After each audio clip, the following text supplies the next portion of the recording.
जय श्री कृष्णा, राधे राधे। आज हम बात करेंगे दीपावली की पौराणिक कथा की। ऐसा माना जाता है कि दीपावली के दिन धन की देवी माँ लक्ष्मी पृथ्वी पर विचरण करने आती हैं और जो भी व्यक्ति इस दिन उनके सच्चे मन से आराधना करता है, इसके साथ उनका व्रत एवं पूजन करता है, उस पर माता अपनी कृपा सदा बनाए रखती हैं।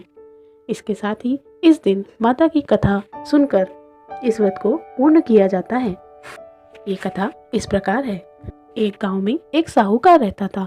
उसकी पुत्री प्रतिदिन पीपल पर जल चढ़ाने जाती थी। जिस पेड़ पर वह रोज जल चढ़ाती थी उसमें लक्ष्मी जी का वास था। एक दिन लक्ष्मी जी ने साहूकार की बेटी से कहा, मैं तुम्हारी मित्र बनना चाहती हूँ। तब बेटी ने कहा कि मैं अपने पिता से पूछ कर आऊंगी। यह बात जब उसने अपने पिता को बताई तो उसके पिता ने हाँ कर दी। दूसरे दिन लड़की जब जल चढ़ाने गई तब उसने माता लक्ष्मी के प्रस्ताव को स्वीकार कर लिया। दोनों अच्छे मित्रों की तरह आपस में बातचीत करने लगी। एक दिन लक्ष्मी जी साहूकार की बेटी को अपने घर लेकर गईं। अपने घर में लक्ष्मी जी ने उसका दिल खोल करके स्वागत किया, उसकी खूब खातिर की, उसे अनेक प्रकार के भोजन परोसे।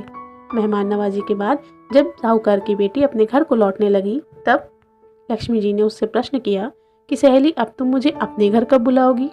तब साहूकार की बेटी ने लक्ष्मी जी को अपने घर बुला तो लिया, परंतु अपने घर की आर्थिक स्थिति को देखकर वह बहुत उदास हो गई।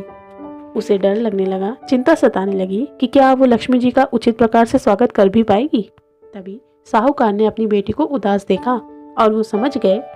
फिर उन्होंने अपनी बेटी को समझाया कि तुम फौरन मिट्टी का चौका लगाकर पूरी साफ सफाई करो, 4 बाती के मूंगफली दीपक को जलाओ और लक्ष्मी जी के नाम की माला जपकर बैठ जाओ।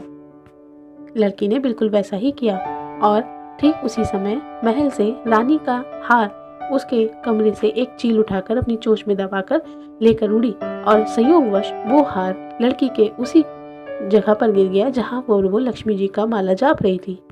साहूकार की बेटी ने उस हार को बेचकर माता लक्ष्मी के स्वागत सत्कार के लिए भोजन आदि सभी सामग्रियों को इकट्ठा किया। थोड़ी देर में भगवान गणेश के साथ माता लक्ष्मी उसके घर पर पधारी। फिर साहूकार की बेटी ने दोनों की खूब खातिरदारी करी, खूब सेवा करी।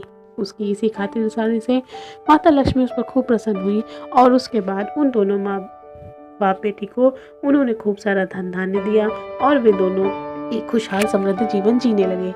हे माता लक्ष्मी, जैसे आप साहूकार की बेटी पर प्रसन्न हुई वैसे ही आपकी कथा सुनने वाले, हुकारा भरने वाले, बोलने वाले सभी पर प्रसन्न होना, सबके ऊपर अपनी कृपा बनाए रखना। बोलो लक्ष्मी मैया की जय, गणेश भगवान की जय, सरस्वती माता की जय, कुबेर जी महाराज की जय।